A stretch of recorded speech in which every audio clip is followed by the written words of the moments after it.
Hey, Wes here. Thanks for joining me today. Appreciate that. Hopefully you are doing well. And I'm painting down in my workshop, so I'm having a good day too.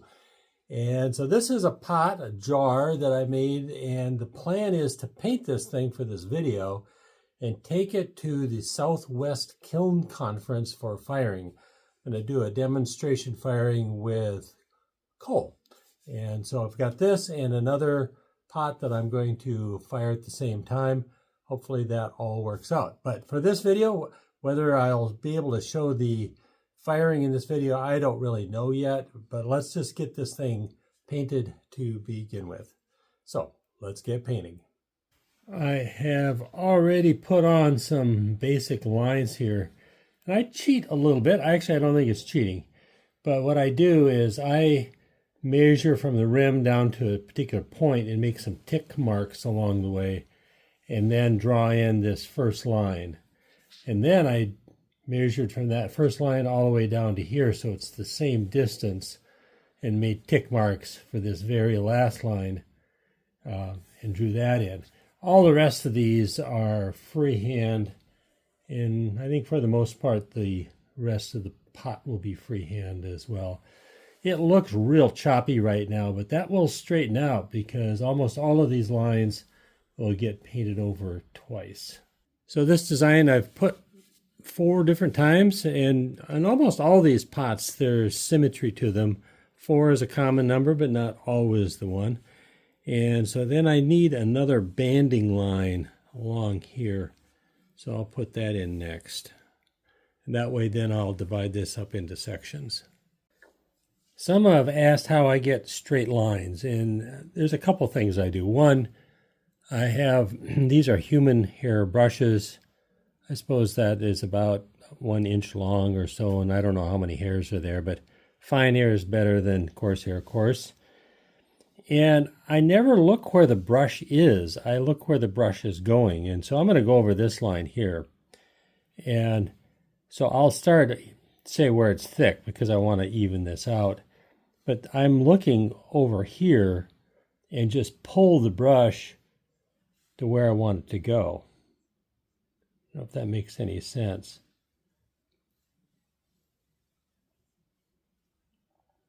But if you look at where the brush is itself, you're going to start going off the line. It's just easier, I think, to lay the brush down on the line or on the points you want to follow.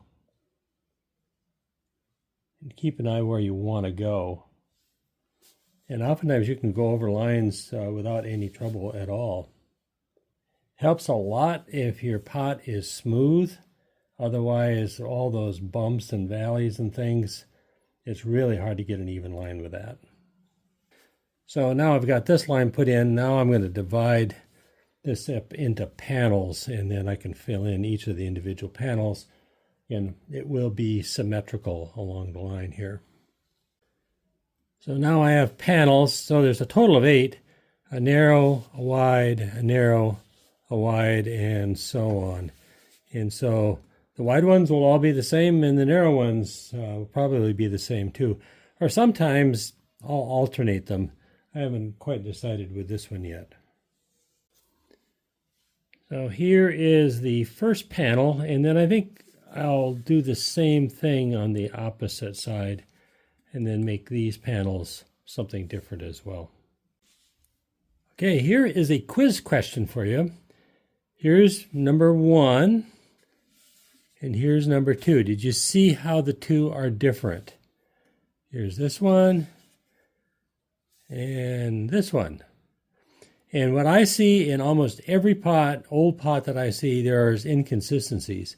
And there's one extra step in this. Notice there's 1, 2, 3 little points there.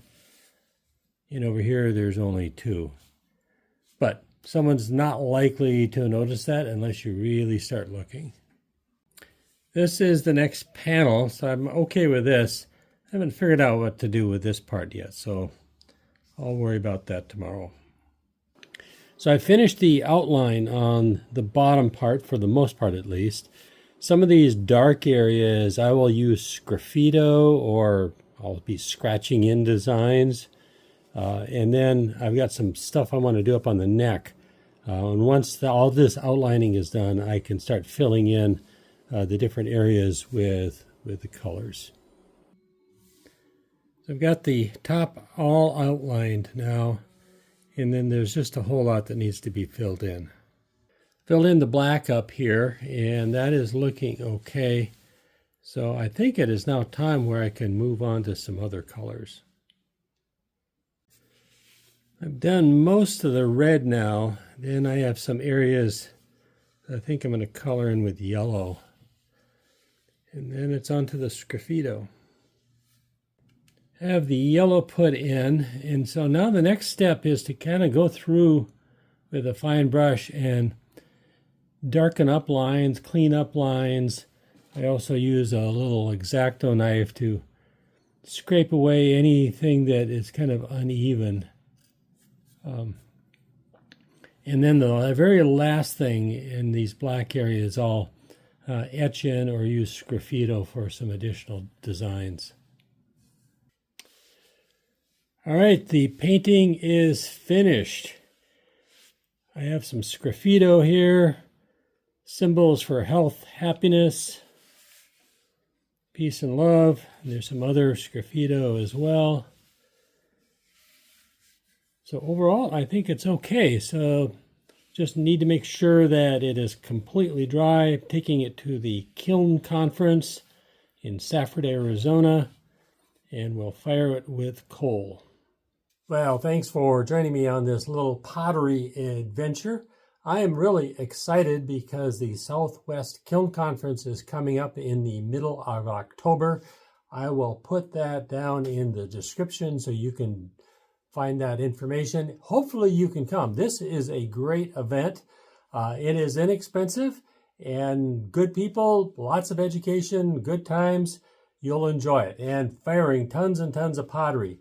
I will be firing this and one other bowl in coal. Here, this is more of the Jetado style. So I'm excited about doing that. Coal is not the typical thing to fire with. And then on Saturday, I have a verbal presentation, and you can read about that in the website about the Southwest Kiln Conference. Again, I'll put some information down below. Please come if you can. And if you are there, say hi. I would love to meet you. Many of the people I already know. So I will make sure to respond to any of the comments that you leave with this video or any other video. The likes, the subscriptions, the sharing, all of that stuff makes a difference. I appreciate that. And so until next time, this is Wes, wishing you health, happiness, peace, and love. Take care. Bye-bye.